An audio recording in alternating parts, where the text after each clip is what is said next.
BTC নিৰ্বাচনৰ প্ৰাক মুহূৰ্তত সকলোৱে সমসাময়িকভাৱে আদিবাসী জনগোষ্ঠীৰ জ্বলন্ত সমস্যাক প্ৰাধান্য দিয়াৰ প্ৰতিশ্ৰুতি বাস্তৱত পৰিণত কৰিলে প্ৰমোদ বড়োৱে। চৰকাৰখনত নতুন কাৰ্যবাহী হিচাপে নিযুক্তি দিয়া উইলছন হাজদাক আজি সদৌ অসম চাওতাল ছাত্ৰ সন্থাৰ উদ্যোগত প্ৰদান কৰা হয় এক বিশেষ সম্বৰ্ধনা। এই অনুষ্ঠানত কাৰ্যবাহী সদস্যগৰাকীয়ে এনেদৰে প্ৰমোদ বড়োৰ প্ৰতি নিজৰ কৃতজ্ঞতা ব্যক্ত কৰিলে আৰু তেওঁ কয় যে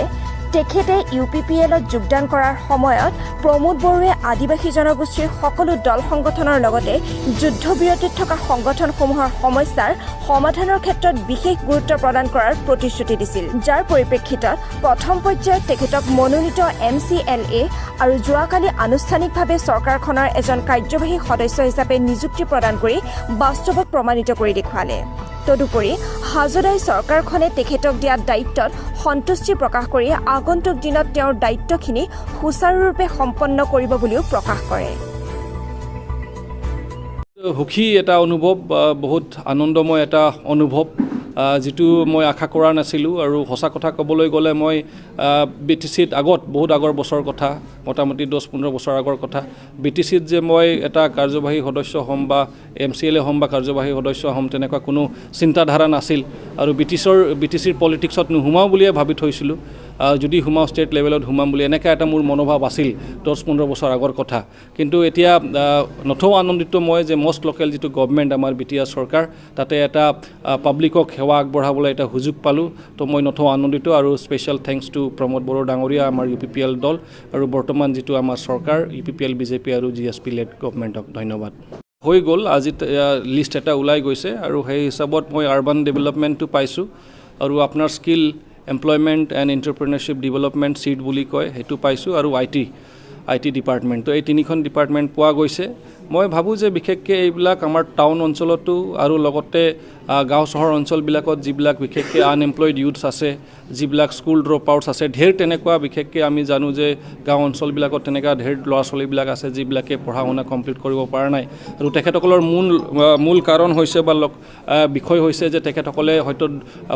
দৰিদ্ৰ পৰিয়াল পৰা বিলং কৰে আৰু টকা পইচা নথকাৰ কাৰণে তেখেতসকলে ষ্টাডিজ কণ্টিনিউ কৰিব নোৱাৰে। তো সেইবিলাকৰ কাৰণে যিটো চিট ডিপাৰ্টমেণ্টটো পোৱা গৈছে, ডেফিনেটলি সেইটোৰ জৰিয়তে বহুতখিনিক মানুহক আমি ট্ৰেইনিং দিয়াব পাৰিম আৰু বহুতখিনি মানুহক আমি সংস্থাপনো দিব পাৰিম। তো সেইকাৰণে মই আশাবাদী যে আমি কাম কৰিবলৈ এটা সুবিধা পাইছোঁ আৰু কাম কৰিব পাৰিম। আৰু যিটো মই নোৱাৰিম বা মোৰ ডিপাৰ্টমেণ্ট জৰিয়তেও নহ'ব, নিশ্চিতভাৱে আমাৰ যিহেতু নিজৰে চৰকাৰ, বেলেগ আমাৰ ডিপাৰ্টমেণ্টৰ EM সকল আছে বা আমাৰ চিফ ছাৰৰ হাততো বহুতখিনি বিভাগ আছে যিটোৰ জৰিয়তে আমি দুখীয়া দৰিদ্ৰ মানুহসকলক আমি সেৱা আগবঢ়াব পাৰিম। নিশ্চিতভাৱে তাতে মই ৰিফাৰ কৰিম বা এটা ৰেকমেণ্ডেশ্যন দিম যাতে তেখেতসকলৰ কামটো হয়। আদিবাসীৰ সমস্যাখিনি অকল এতিয়াই উপস্থাপন কৰিব পাৰিম তেনেকুৱা কথা নহয়। এতিয়া UPPL দলত যোগদান দিয়াৰ সময়তেই আমাৰ প্ৰমোদ বড়ো ডাঙৰীয়াৰ লগত অলৰেডি এইবিলাক ইছ্যু লৈ, এইবিলাক বিষয়টো লৈ অলৰেডি কথা হৈছিলে। বিশেষকৈ আমাৰ পাঁচখন চিজফায়াৰ আমাৰ সংগঠন আছে, আমাৰ দুটা চাৰিটাৰ অৰ্গেনাইজেশ্যন আছে আৰু বাকী আমাৰ ষ্টুডেণ্ট অৰ্গেনাইজেশ্যন, সাহিত্য সভা, মহিলা সমিতি, আমাৰ বিভিন্ন সামাজিক দল সংগঠন আছে। তো গোটেইকেইটাৰ কথা আমি আগতেই পাতি থৈছিলোঁ আৰু তেখেতৰ পৰা প্ৰথমতে আমি এছুৰেঞ্চ পাইছিলোঁ এইখন চৰকাৰ গঠন হোৱাৰ আগতেই যে তেখেতে বিশেষ গুৰুত্ব দিব আৰু বিশেষ ইম্পৰ্টেঞ্চ দিব আৰু গুৰুত্ব সহকাৰে সকলো জাতি জনগোষ্ঠীক যি সন্মান দিব লাগে, অকল আদিবাসী বা চাওতাল বা কুৰুক জনগোষ্ঠী নহয়, সকলো জাতি জনগোষ্ঠীক যি সন্মান দিব লাগে সেইখিনি নিশ্চিতভাৱে দিম বুলি তেখেতে এটা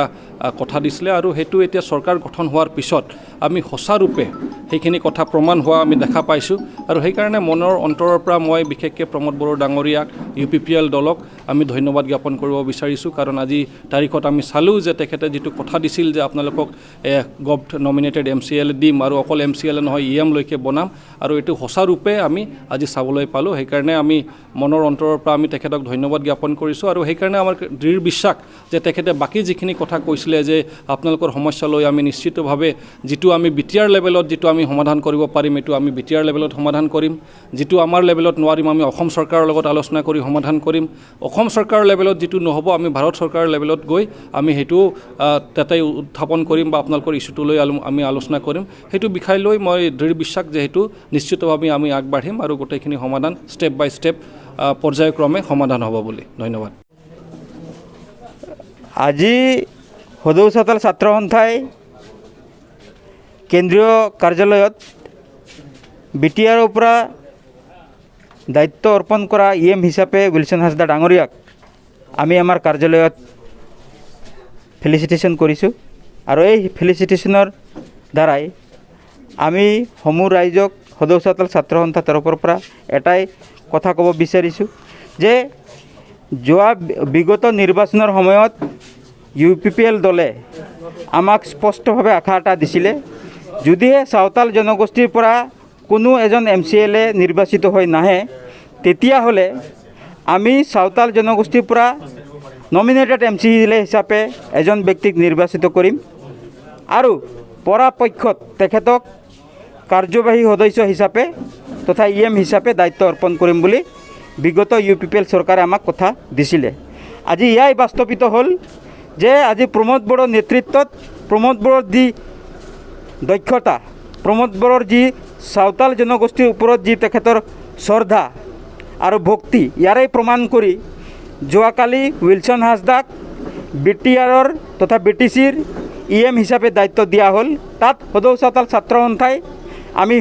সুখী অনুভৱ কৰিছোঁ আৰু চলিত চৰকাৰক সদৌ চাওতাল ছাত্ৰ সন্থাৰ তৰফৰ পৰা অশেষ ধন্যবাদ তেখেতে পোৱা দায়িত্বসমূহ সঁচাকৈয়ে অকল চাওতাল জনগোষ্ঠী বুলি নহয় সমগ্ৰ BTRৰ জনগোষ্ঠীসকলক উপকৃত কৰিব বুলি আমি আশাবাদী আমি প্ৰথমতে 5টা যুদ্ধবিৰত সংগঠনৰ তৰফৰ পৰা তেখেতক শুভেচ্ছা জ্ঞাপন কৰিছোঁ